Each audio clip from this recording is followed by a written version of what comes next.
Tripura Info News Update. Kokborok ভাষাকে সংবিধানের ৮ নং শিডিউলের অন্তর্ভুক্ত করা, সিএএ বাতিল সহ একাধিক দাবিতে মান্দাইয়ে সিপিআইএম এর উদ্যোগে এক প্রতিবাদ মিছিল অনুষ্ঠিত হয়। সিপিআইএম জিরানিয়া মহকুমা কমিটির ডাকে আয়োজিত এই মিছিলে রেগা আইন বাতিল না করা, এডিসির সমস্ত শূন্য পদে দ্রুত নিয়োগের দাবিও তোলা হয়। এই মিছিলের নেতৃত্ব দেন এডিসির প্রাক্তন মুখ্য কার্যনির্বাহী সদস্য ও জিএমপি রাজ্য সম্পাদক রাধাচরণ দেববর্মা। মিছিলে দলের স্থানীয় নেতৃত্ব ও কর্মীরা উপস্থিত ছিলেন। মিছিলে সংবাদ মাধ্যমের মুখোমুখি হয়ে রাধাচরণ দেববর্মা বলেন, ককবরক ভাষাকে অবিলম্বে সংবিধানের ৮ নং শিডিউলের অন্তর্ভুক্ত করতে হবে। পাশাপাশি সিএএ বাতিল এবং এডিসিতে থাকা সমস্ত শূন্য পদ পূরণের দাবিও জানান তিনি। আজকে জিরানিয়া মহকুমা জিএমপি এর তরফ থেকে বিশেষ করে ককবরক ভাষাকে অষ্টম তফসিলে অন্তর্ভুক্ত করা, সিএএ বাতিল করা, রেগা আইন বাতিল করা চলবে না। এছাড়া রাজ্য সরকার এবং এডিসি সমস্ত শূন্য পদ পূরণ করার দাবিতে আমাদের আজকে এই মিছিল চলছে।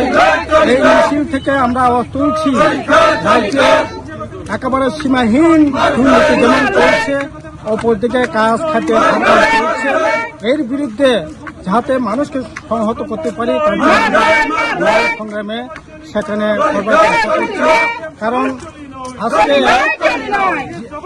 আমরা সবাই বলছি আমাদের ভবিষ্যৎ, আমাদের বর্তমান আমরা হারিয়ে যাব, কিন্তু সিএ চালু করে বিজেপি সরকার আসার পর সিএ চালু করে এখানে আমাদের যে জীবনধারা, আমাদের অর্থনীতি, আমাদের মাটির উপর যে প্রচন্ড ধরনের আঘাত সেখানে আসবে, এই আঘাতকে মোকাবেলা করবার জন্য সিএকে তাহলে কোনো মতেই সাথে ত্রিপুরা এবং নর্থ ইস্ট বিশেষ করে যে অধিকার সেখানে তার জন্য আমরা বলছি সিএ যে কোনো মূল্য বাতিল, ইউসিসি ইউনিফর্ম সিভিল কোড দেশের কাঠামোটা হচ্ছে মধ্যে ঐক্য, এই ঐক্যকে বিরক্ত করবার জন্য আজকে বিজেপি আরএসএস এদের মতবাদে ইউসিসি ইউনিফর্ম করে আমাদের যে ট্রেডিশনাল যে এটার উপর ভয়ঙ্কর ধরনের আক্রমণ সেখানে আনবার চেষ্টা করছে।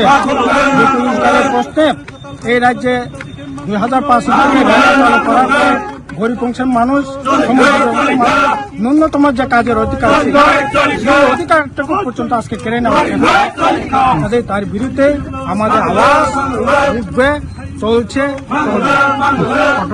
Subscribe to Tripura Info and press the bell icon so that you never miss any latest updates and news on Tripura.